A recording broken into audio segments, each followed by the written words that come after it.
Hello to everybody out there. This is Rotted Reviews. I figure we'll go ahead and give some folks a chance to kind of come in and catch up. Let me know if you can hear me, if the sound and video quality looks all right.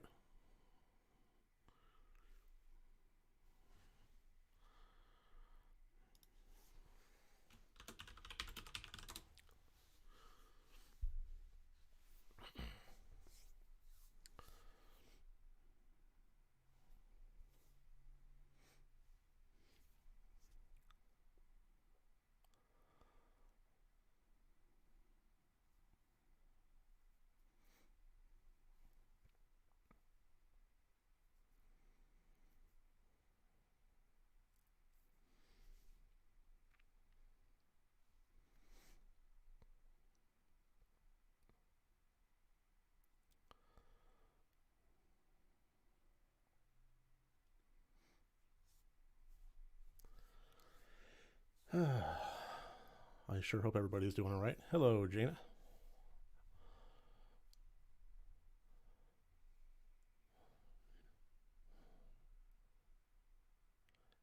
Oleg, good to see you here.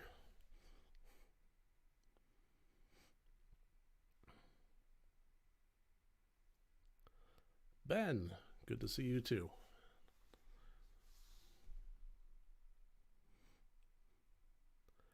What a year this has been. I've never done this before. I've never done, I've done live streams, but I've never done an end of year wrap up kind of thing here. But there's been so much change, and it's been such a weird year that I thought it would be interesting to kind of look back on it and just look at some stats and kind of look at the channel and horror movies and so on and so forth.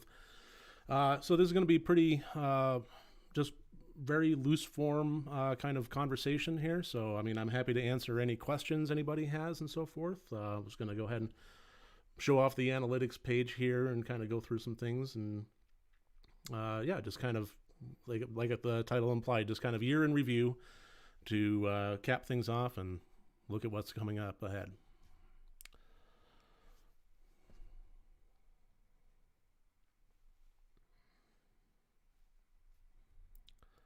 Sure hope everybody's doing all right.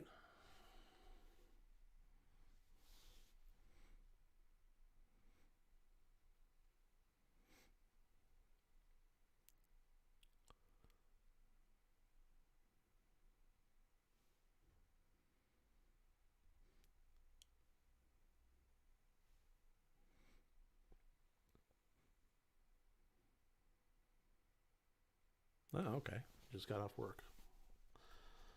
I hope it was an all right day at work. And I hope that this is worth putting off Wonder Woman for. Hello, Zachary. Yes, Merry Sunday. I'm going to be honest, I have no idea what kind of turnout this is going to have. This is a real roll of the dice as far as anybody that is available or free. It's, the 2 days after Christmas. It's, kind of late morning-ish Eastern Standard Time. So, hello from the UK. Hello from Western New York. How's the new setup? I like it. Yeah, so I mean, well, Oleg, are you talking about the new setup as far as this goes, or as far as the videos, the normal videos that I make? 7 a.m. Pacific, yeah. Yeah, this kind of, I mean, there's so many people. I mean, I don't have a huge audience, but the audience that I have is fairly diverse and spread around the globe. So trying to find a time to do this is a tricky thing. People in the UK are 5 hours ahead. I know that there's at least a couple of people that watch from Australia. The new space is good. I mean, it's the old space. It's just rearranged, but no, it's good. I mean, I don't know how well I'd be able to show anybody, but I can see what I can do here. Let me see if I can show a little bit of the room here. I'm gonna mess this all up. So I got a whole wall devoted to green screen stuff.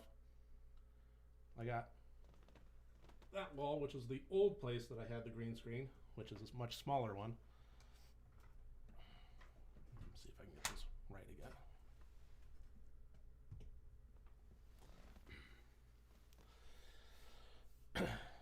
So yeah, that was something that was really exciting for me to work on. Microphone back. So that was something that was really exciting for me to work on over the course of the last year, was getting the green screen stuff going. And it was a situation where I had no idea what I was doing. I have never in my life successfully got any kind of chroma stuff to work properly before. And for some reason, I decided to go ahead and do it in the biggest and most ambitious video that I had done to that point, and honestly since. So it was a really big gamble, and I was pleased at how well it turned out, but it was still rough around the edges, and I still had a lot to learn about positioning of myself, of the camera, and certainly of the lights. One thing I learned about green screen is it doesn't matter how good your video editor is, how good your plugins are. If you don't get the physical stage set up properly, it's going to suffer. And that was a big thing that I learned from WTL. I'm gonna, if people are signed up here using pseudonyms, I'm going to be using the pseudonyms just because I kind of, if they had requested anonymity, I'm going to try and honor that. So from WTL, I learned a fair bit, and from Emma at Spooky Astronauts, she gave me a couple of tips that worked out extraordinarily well. So, yeah, good morning, everybody. So I guess one of the key things that I wanted to bring up, but I want to preface it real quick because I want to make sure that I'm coming at this from the right way. I'm mentioning this as a milestone, not as an invitation or holding a hat out. But this is something that I was extremely proud of because I've been running this channel for about 2.5 years. I started this in July of 2018. And I've been working very hard at it, but it was tough to gain traction. I remember hearing at the very beginning that the first 1,000 subscribers you get is the most difficult. And I would have to say that, I mean, we'll see what the future holds as far as, difficulties and so forth, but I will say that first 1,000 was a pain in the ass. It was a lot of work. It was videos that were only getting, 5, 7 views or so. And I'd be lucky if there would be any comments, but I just had to keep plugging away at it. And the milestone that I hit, I haven't really announced yet because I was saving it for this, although it was still somewhat apparent if anybody's been paying attention, is on December 17th, I finally passed the threshold for being able to be monetized. And I applied for it, and they approved me the next day. So I have had ads on my videos, and I am part of the YouTube Partner Program, which is something that I had long dreamt of, but the criteria is so daunting. You have to have at least 1,000 subscribers, which I passed after the Amityville thing. And the really tough one is you have to have 4,000 watch hours in a year. And that is a lot. Thank you, Ben. I wasn't holding hat out. But no, you have to have 4,000 watch hours. Ben is my first super chat donation ever in the history of the channel. I might take that, cash it out from the bank, and frame it and put it right over here. Yeah, 4,000 watch hours in a year for a channel to reach that, it's just unreal. And even the success of the Amityville video didn't tip me over at all. I mean, even after that, I was still only at about 2,300. And it really seems like this year, and I think specifically from summer on, has been a massive amount of growth for the channel. And I've been struggling a little bit in terms of living up to that and continuing to create content in a way that hello, Omaya. How Omaira. Sorry about pronunciation. So that was another thing, Gulag here. The summertime, I think it was, honestly, the Amityville video was the tipping point. I had been doing videos, and I had been getting some traction through through Twitter and through some of the Patreon communities that I had been a part of for a little while. Although that wasn't why I joined them. I joined them because, well, I wanted to be a part of the interesting communities and support these creators out there. But once I did the Amityville video and that blew up on Reddit, that was kind of the big tipping point, and I started showing up on some people's radars, and I started getting some nods, including from Bloodbath and Beyond. That was a fucking crazy day. I could not believe when I showed up in one of his videos. That was just unreal. Yeah, and I've gotten nods from Spooky Astronauts, and the community of YouTubers and horror tubers has been just the most wonderful thing to be a part of. And the most difficult thing for me has been feeling like I, in any way, shape, or form, belong. Just I'm such small potatoes. Stefan, okay, someone posted the Event Horizon explanation on Reddit. I think that might have been my post. I didn't know if anybody else posted it, but yeah, that was something that was a fun video. That came actually before the Amityville one, a fair bit before. But that was a little spike of traffic with that one, and I still honestly get a bit of spike of traffic from that one. Everything's been just kind of a whirlwind since then, and I think so. October I did the Patreon Appreciation Month. That was a lot of fun. It was a lot of work, but it was a lot of fun.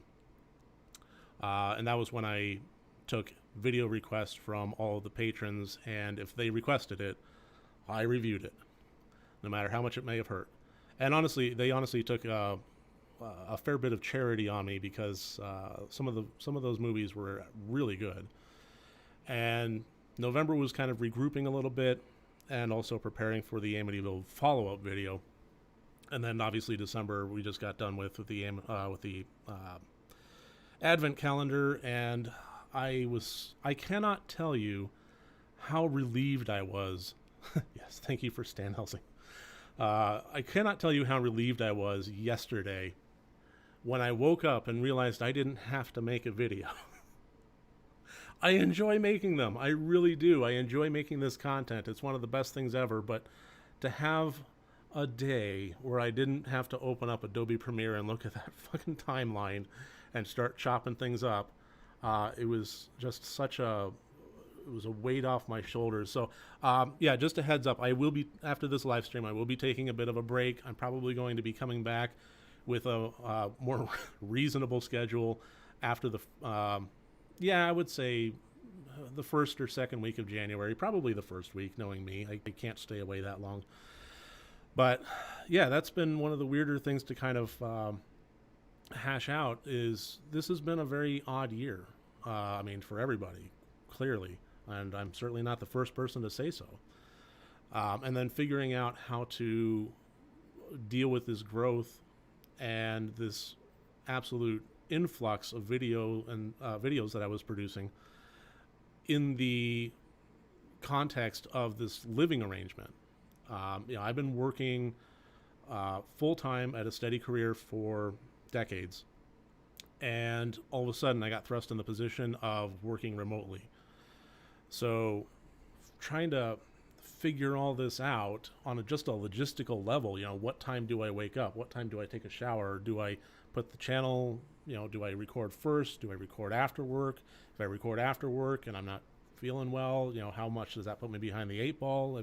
How much does editing require in terms of, time taken out from sleep, things like that. It was a weird thing to try and figure out, and I would say that the spring through early summer was definitely some growing pains as far as that goes.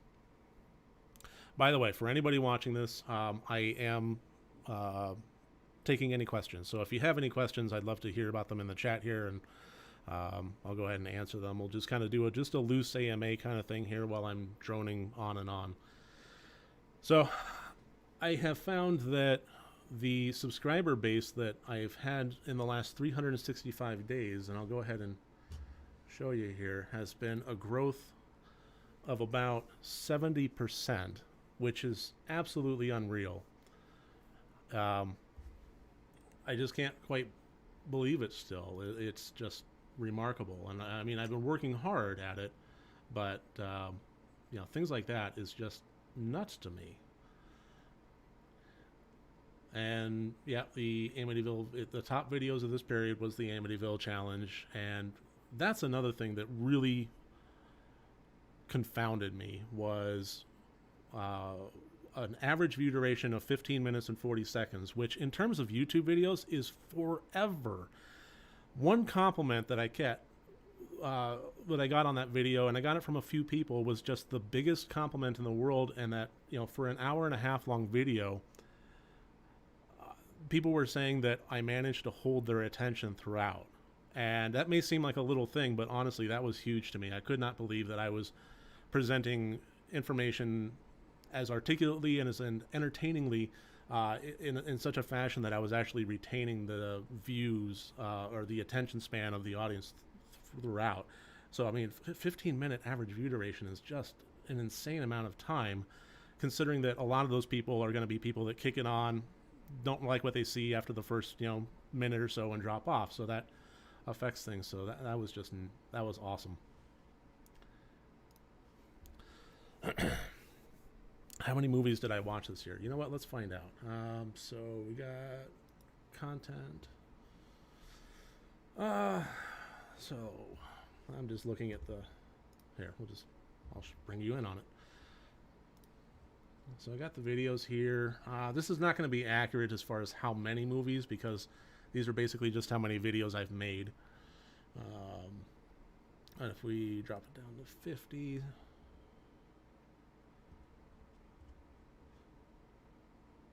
Okay, so there's 50, and we're at October.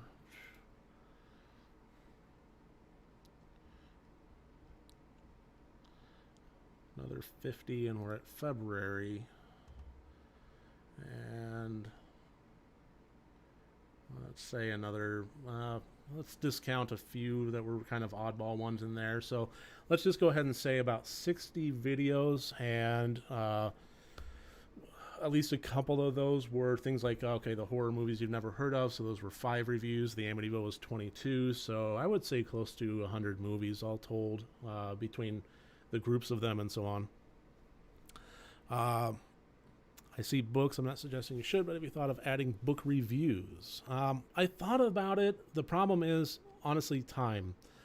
You know, I can watch a movie in an hour and a half, and the time it takes me to do a movie review, I can do in a day. At this point, I have things streamlined enough that I can do it in a day. I can watch the movie, take about half an hour to an hour to write my notes. I got my neat little...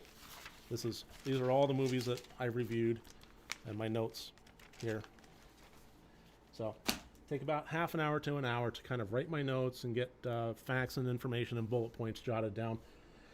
And then about 30 minutes to record, and then about an hour and a half to edit, create the title card, and upload. That may take up to 2 hours, but for the most part, I have things templated out and streamlined to the point where I've gotten pretty good and efficient at it. That's hopefully not affecting quality. Hopefully that's just kind of a testament to the amount of practice I've had at it at this point. But it also works that I don't really write a script.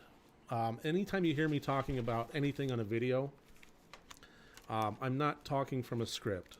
I'm basically just kind of writing down bullet points, like Dead of Night, the 1945 movie that I just reviewed as part of the Advent calendar. I just, you know, like one of the bullet points here, horror films prevented production during the war, not many from the 40s. And, you know, I just kind of, I talk. I converse with the camera in the same way that I would, knowing that I have a bullet point in my head that I want to hit as part of a topic of conversation, and I just talk. And sometimes I stumble on my words. I have to kind of take 2 or 3 takes of a single couple sentence block to get out exactly what my thoughts are in a more articulate fashion. But for the most part, I don't use a script. We might be back. Okay. Anyway. So yeah, I can get a video for a movie review condensed down to about 3 to 5 hours of production, depending on variables involved. But a book takes a significantly more time, just because of the nature of how long it takes to finish an entire book. I'm not a fast reader. I mean, maybe comparatively to some folks, but I'm not a speed reader, certainly. And finding that amount of time in a day is tough. I mean, I have, at this point, 4 jobs. I have my normal career, which I have to put the majority of my focus has to go there. That's my 9 to 5, and it's what really pays the bills and my mortgage and so on and so forth. And then I also do computer repair around the area, and I've also been kind of dipping my toes into freelance page layout and web design, mostly just kind of print design elements. Been helping a friend out with some of that, and kind of got me dipping my toes in there, but that has taken some time. And then I got the channel. So, and beyond that, I have my personal life. One of the big milestones of my life this year was I got married back in June. It was a very simple COVID-safe ceremony. But, I mean, that's an aspect of my life that, if you are in a relationship, it needs attention. It needs, every, plant needs watering. You have to foster and, care for and grow every aspect of something that you love. And just finding the time to actually sit down and read a book for review that's a tough ask. That's more time than I've had, especially also in terms of keeping sanity in check, just maintaining a level of, personal downtime, towards things like gaming or arts and crafts or, whatever else, tends to bring me peace and zen and center me and so forth.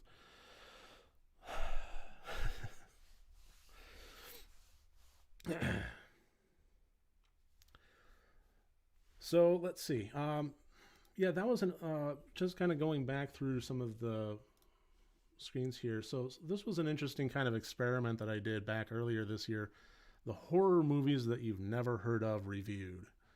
And that was something that I was kind of trying to think about maybe turning into a regular segment of finding 5 movies, just random 5 movies that had something like less than 500 views on Letterboxd or something, and go from there and just review them normally and see if maybe they were actually worth watching. It went all right, but the problem was it was a lot of work. It was basically the same amount of work as it was to do 5 movie reviews, gathering the source material and all that, combined into one video. And for the most part, the problem with it was most of these movies were never heard of for a reason. And I found myself kind of going through 5 really shitty movies and just railing on them. And I think out of I did 3 of those segments, and out of all of them, the only one that I really found to be a worthwhile movie was let's see. I think there were 2. One was The Doctor and the Devils with Timothy Dalton, Patrick Stewart, and Jonathan Pryce. And the other one was in the same video, and that was Bloodsucking Pharaohs from Pittsburgh. And that was a fun find. It certainly wasn't the best movie ever, but it was fun. And Tom Savini did the effects on it. It was a very slapsticky kind of horror movie, and it had kind of shades of Naked Gun-esque satire in it, or spoofing kind of things that going in it. But some really fun kills as far as splatterfest kind of 80s movies go. There was a kill with a shop vac that was awesome. If you get the chance, I would recommend, if you're just in the mood for some stupid fun, I really do recommend Bloodsucking Pharaohs in Pittsburgh. Do you do top 10, bottom 10 of the year videos? I don't. And I struggle with that. I struggle with that because I don't know how to really approach them, because I watch a lot of movies, but I don't watch every movie. And I know that not everybody that makes their top 10 or top, whatever list has seen every movie from 2020, but I don't know. I just get this weird feeling in the pit of my stomach when I have to rate things, knowing that, well, I missed out on that one and that one and that one. And that's on a lot of people's lists, so maybe I'm really not the best judge of assembling these. But at the same time, I can list off other movies that people have never even heard of that would make my list. So, I mean, I guess I can kind of just go through some of the videos, some of the movies that I reviewed this year. If that's something that you would like, I can kind of go through some of the videos I reviewed this year and see if maybe I can come out with 10 standouts that may or may not be on anybody's radar. How about let's do that. That sounds like a fun time. So let's kind of go back to January. So these are not best of or worst of 2020. These are just movies that I have reviewed in 2020. So some of these might be older. I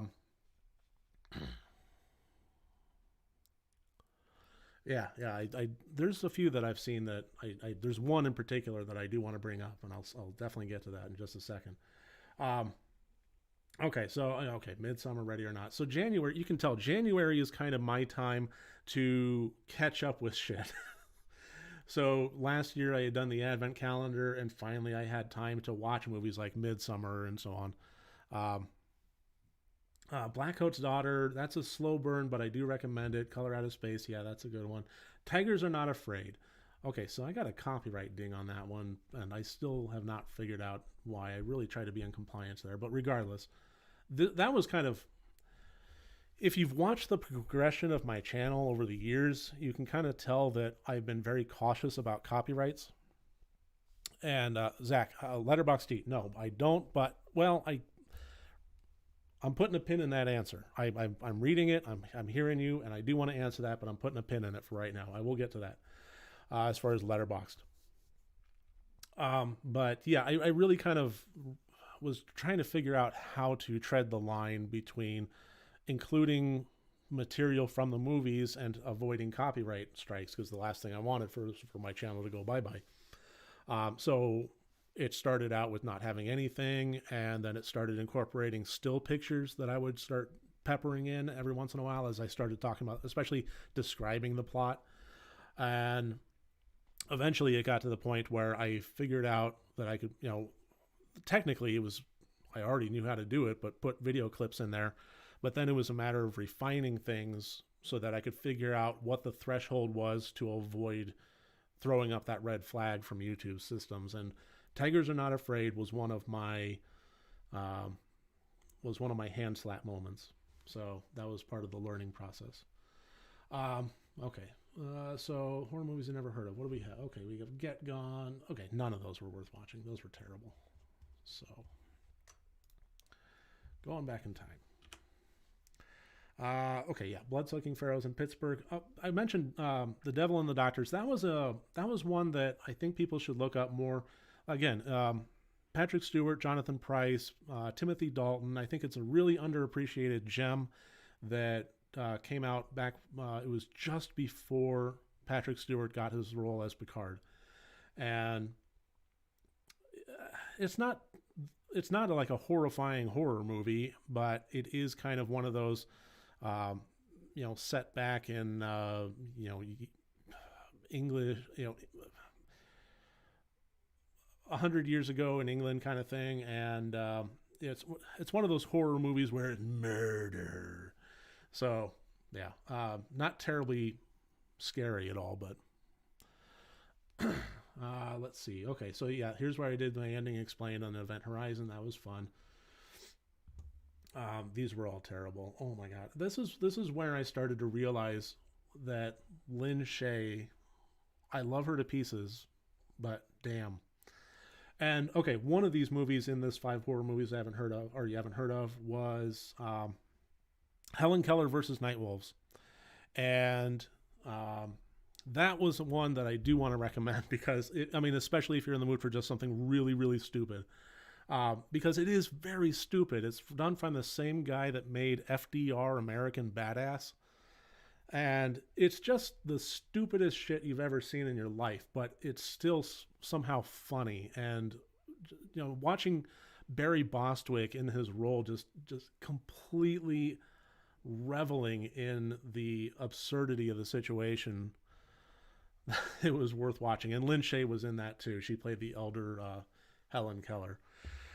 All right, so this is the one that I wanted to bring up specifically as one that is definitely on my list, but it's probably not on anybody else's, because I don't know if anybody else has even seen this. But it's The Very Last Day. And this was a weird one in that I got contacted by, well, I was on Twitter and I saw that this director, Cedric Jouary, he was talking about how critics need to give little filmmakers a chance, something along those lines. It was, I don't know, it was back in March. That was forever ago. But I was kind of thinking, I want to support independent filmmakers and small filmmakers and so forth. So I was like, yeah, go ahead. I contacted him and I said, if you have a screener, shoot it over to me and I'll review it. And I was happy to kind of do him a bit of a service. He had this all in the can. It was ready to go. He was just trying to get distribution, and it looked like he was going to have a release date in coming up for Amazon Prime. So he sent me a screener, and typically when I get screeners, they're shit. I don't get screeners from Netflix or from Shudder. Maybe someday, but I don't yet. I get screeners from distribution agencies and media PR companies that are trying to put out the bottom of the barrel stuff and get it viewed, which is fine. But for the most part, the movies that are at the bottom of the barrel deserve to be there. But this one was something unique. First of all, it's weird. It was kind of a weird thing for me. I love Asian horror movies, but to watch a movie that was entirely done in and starring, the whole thing was from Taiwan, but it had a French director. So that, to me alone, was kind of interesting. It was an interesting kind of angle on things. And it started out very, very oddly. It started out in black and white and with a very static camera. And I was really kind of bracing myself for some awfulness. I'll be perfectly honest. It didn't really feel that good. It didn't feel that vibrant. Certainly not vibrant. It was boring. It was a whole lot of tell, don't show. It was just kind of taking all my marks for things that you should avoid. And then it told a very, very heartbreaking story. And it was about, I have to be careful with words now that I'm monetized, which is kind of a weird feeling. It involved a violent, unconsensual sexual act. I'll just put that there. There's a word for it. I'm going to avoid saying it. But whereas you had movies like,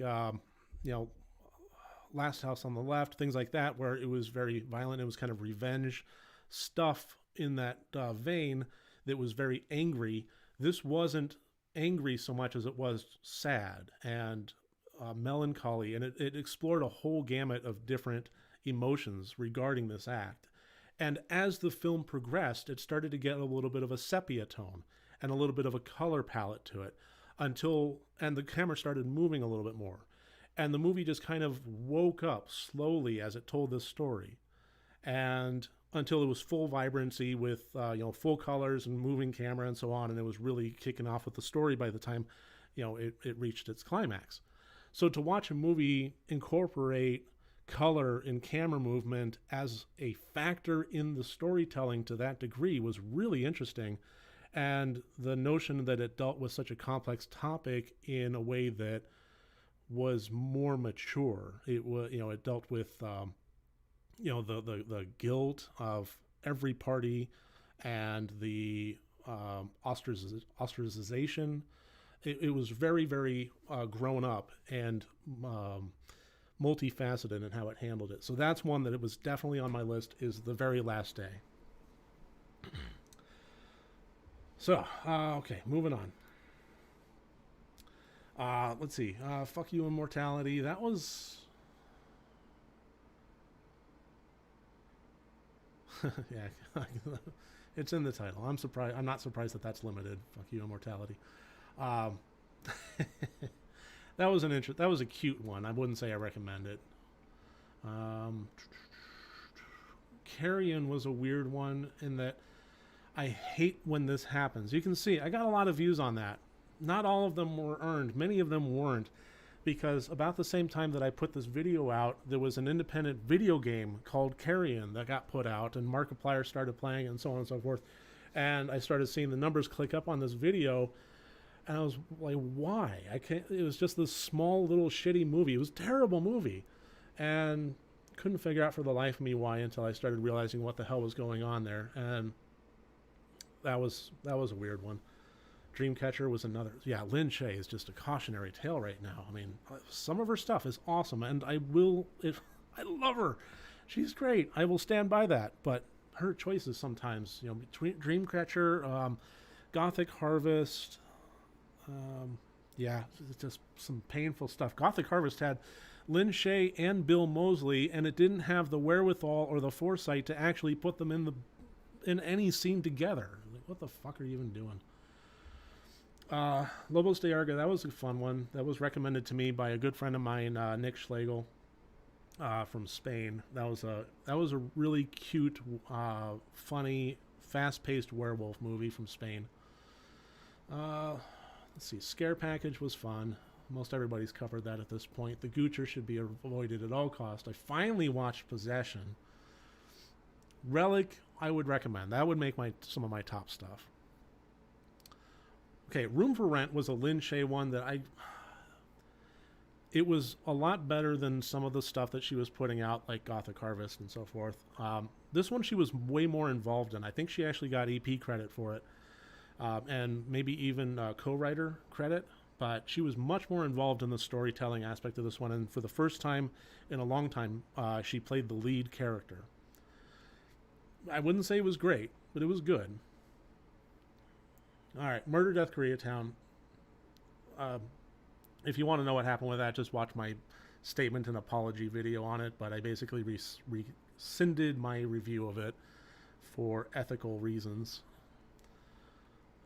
Notzilla, oh god, avoid Notzilla at all costs. That was fucking terrible. Like, not even at all funny.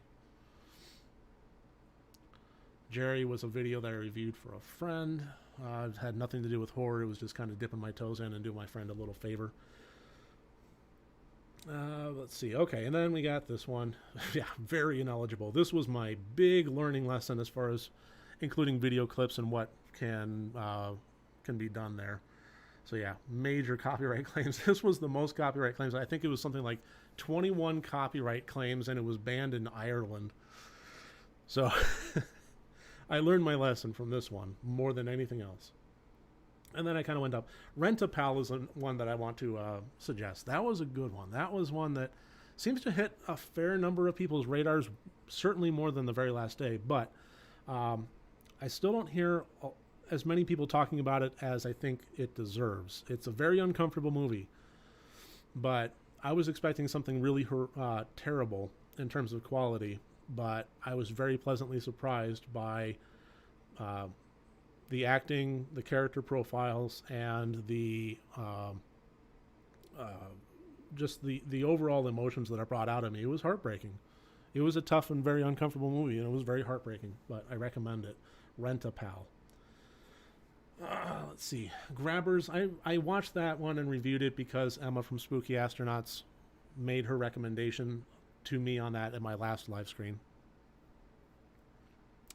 Yeah, I would definitely recommend checking out Rent-A-Pal. Oleg, what director and actor would you like to see paired up to make a movie?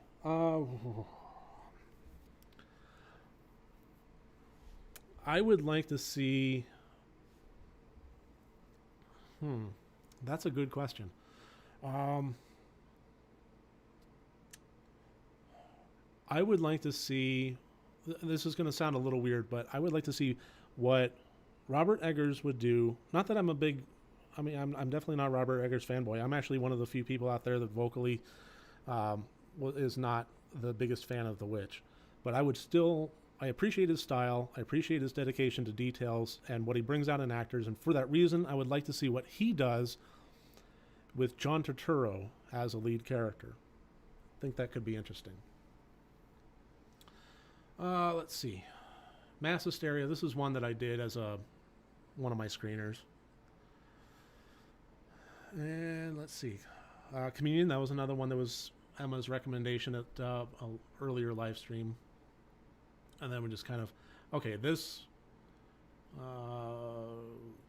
begins right here. Yeah, October 1st. That makes sense. This begins the Patron Appreciation Month.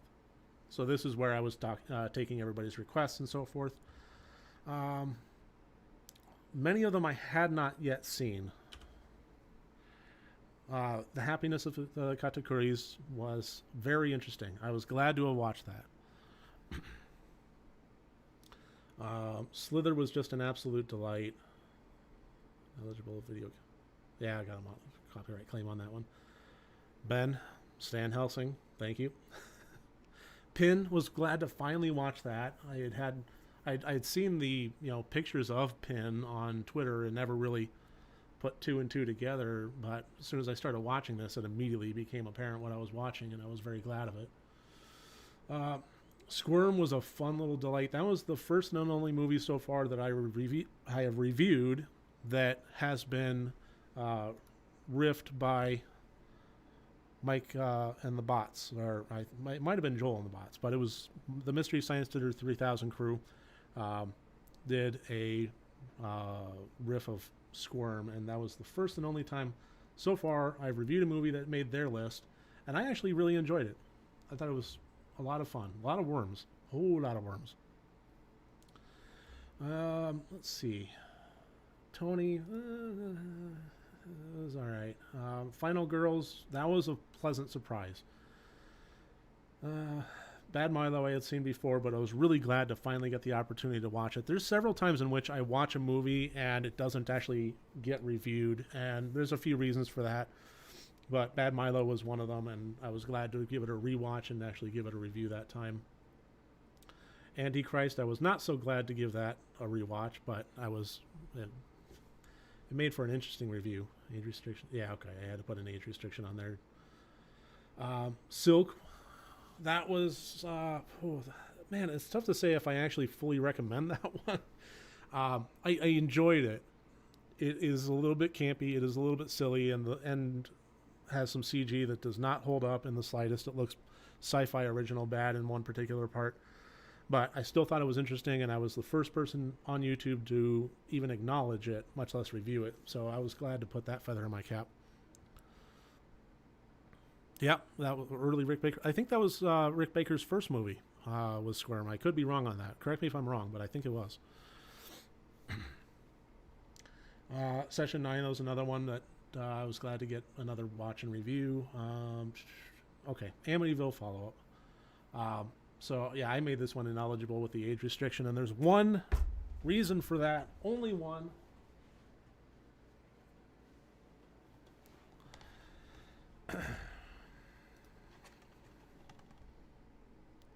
That there was no way that I could talk about this freely while maintaining under, without putting an age restriction on my review video. I mean, I had to blur out 90% of my screenshots for it. It was unreal. But, okay, Octoman. Well, this is his first movie. Good to know. Okay. But yeah, Amityville Vibrator. That was... Ben, have you seen that yet? Have you gotten around to watching that? I know you have a copy. I'd be curious to find out if you actually sat down and watched it, because holy shit, that was something else. Yeah, the Amityville follow-up was fun, but there wasn't any good ones in there, really, for the most part. I mean, one or two better than bad, but none that were praiseworthy, really. I think the closest one we got to was, what was it? Let's see.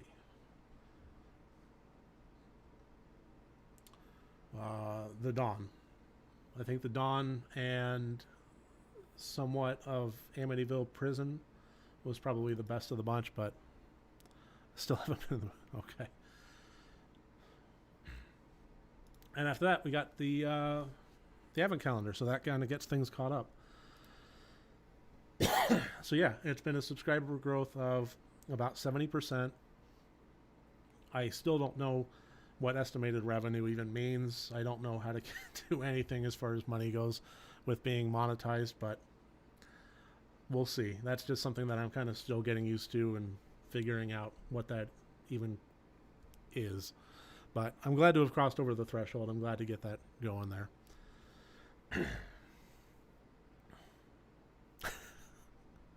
Yes, light some candles and buckle up. Jesus. Amityville Vibrator is just one of those things where it's so close to pornography. But like it's just not designed to be that gratifying. It's more adult than any horror film that would ever be put in theaters by a long shot. I would dare say that the only way you could watch it is in a theater is in that kind of theater. There's no other way.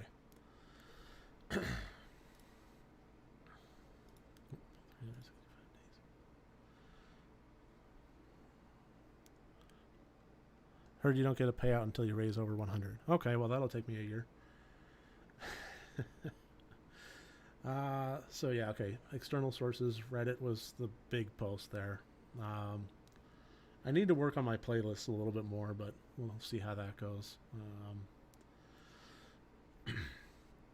Sunburn was one that a lot of people looked up, and I still don't know why. It wasn't that big. It wasn't that interesting. It wasn't that good. It wasn't like painfully bad, but it wasn't that good. But for some reason, it got a fair bit of traction. Let's see. Suggested videos. Yeah, it's nothing. So, oh, I just realized I'm not actually showing you what I'm looking at. I'm sorry about that. Okay, so I was looking at, Reddit was the big video there. And I need to work on my playlists. Yeah, crossed the 4,000 and now I'm at 4.3. Neat. Average view duration is 4 minutes 16 seconds, which, considering that I think my average video length is, it's got to be only like 7 minutes long or so. That's pretty good. I'm pretty happy with that.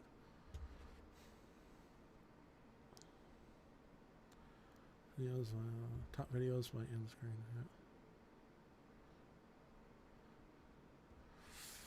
Yeah.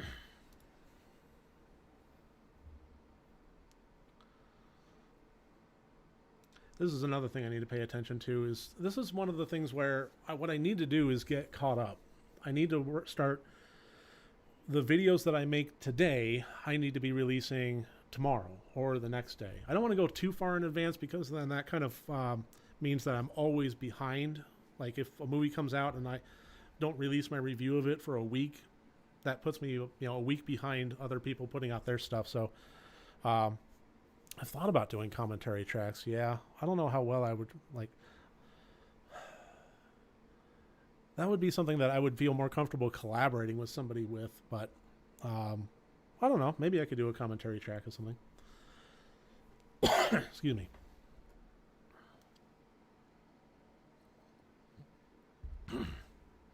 Anyway, what I was saying is, what I need to be doing is, if I can't make a video until after I'm done with work, it doesn't do me any good to make it, get everything bundled up and upload it at 10 o'clock at night, because it looks like, that's kind of not the golden hour. It looks like I need to start releasing things closer to, 3 or 4 in the afternoon, because that's where the bulk of my audience is, up and watching stuff. So what I really should be doing is always being at least a day or two ahead. What I'd like to do is do more Patreon, beneficial stuff. I'd like to make a video review, release it for Patreon the next day as far as early access, and then the day after have it scheduled for release at 3:30 in the afternoon, something like that. But that requires me to always be one step ahead with video production, with movie watching, with all that stuff. So I think as the channel is growing, and as things are kind of kicking off and getting better, I think that there will be a certain level of holding my feet to the fire that I'll be doing to myself, that, for better or worse, when I only had 50 subscribers, I really didn't feel like I was that beholden to anybody. I could take a break or just, fuck off for a week or so and not really, cry about it. But, now that traction's going, I don't want to lose the momentum. I want to keep going, and I want to keep pushing myself.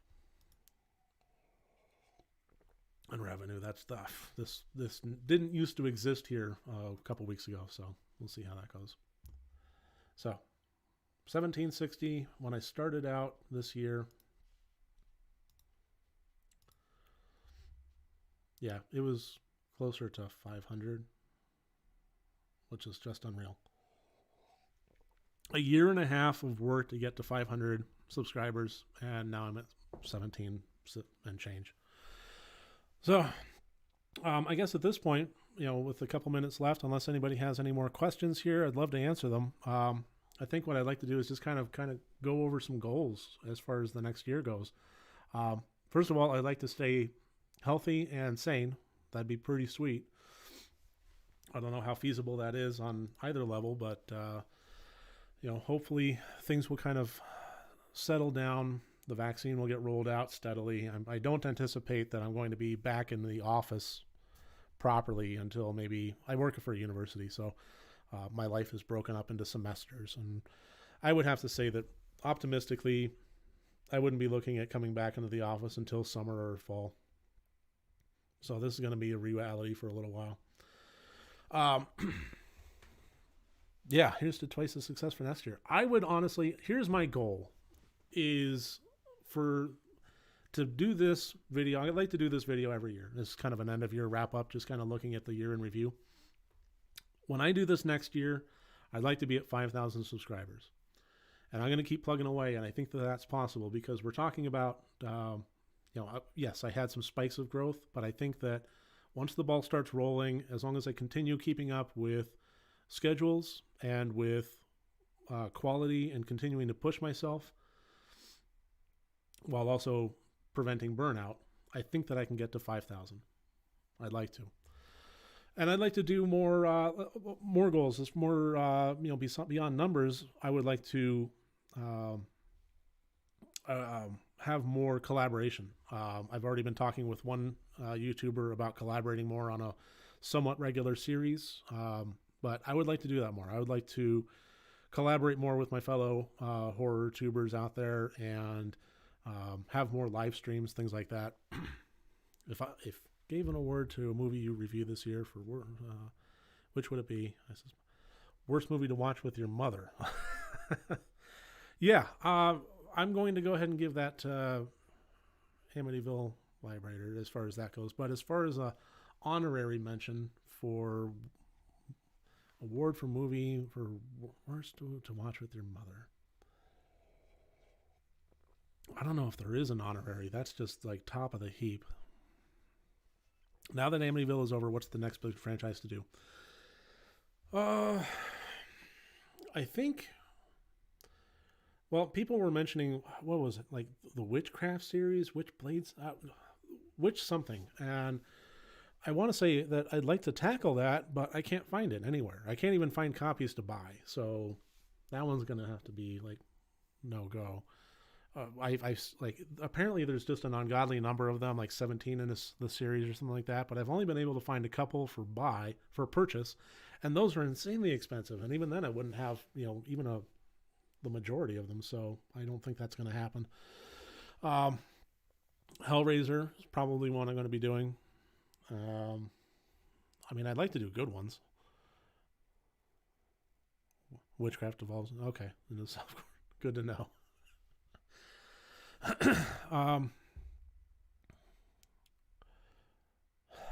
Witchcraft is on Tubi TV, I think. Oh, God, I hope not. Do Hammer movies. Okay, Hammer is one that I would definitely like to do. That's I mean, that would be a 4-hour video.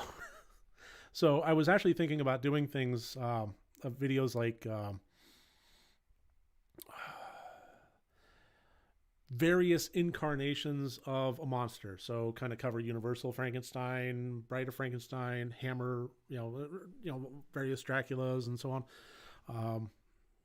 Kind of Dracula over the years and kind of review some of the top hitters through there, or maybe some international releases like some of the ones that came out of Spain in the late 1970s would be fun.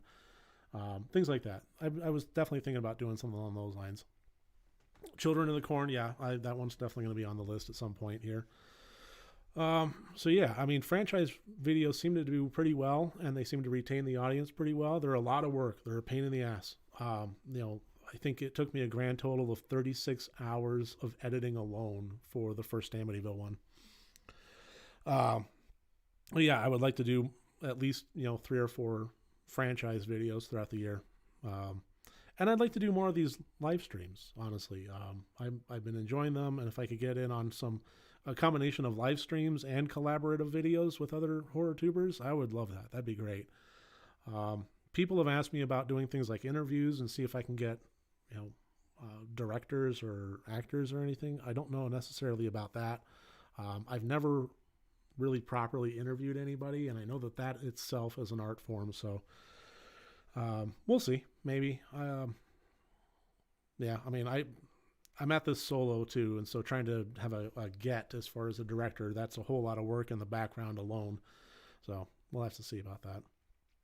Howling. Can do howling. Okay, well, so yeah, I think that's some good goals. 5,000 subscribers, some more collaborations, some more live streams, and some more franchise videos. Honestly, it really feels like I finally hit the stride where I'm doing what is working well, and I'd like to just continue on with that. Maybe do a bit more of it. Yeah, I'd really like to keep this wheel moving because it's been a hell of a ride. So I guess the only thing that I'll really say is, thank you so much. I mean, I couldn't do this without you, and the notion that I've had this growth of audience and these, these wonderful people that have been following me and supporting my channel and so forth, and sharing my media has just been awesome. And I really hope that this year, that the next year finds us in a better place. We've all struggled. I don't think anybody that I've talked to has not in one way or another. And it seems like we may have some hope on the horizon, and we just got to hang on to that. We just got to do the best we can. And I'm really, really hoping that we can make 2021 just a little bit better. So yeah, I think that should about do it. I really thank you for joining me. This has been fun. So I mean, I'll take 1 or 2 more questions here if anybody has them, or I can answer them in chat, or you know what, you can even just go to the Discord. So thank you again. We'll go ahead and sign off here, and thank you all for showing up. I guess that's about wrapping it up here. Take care.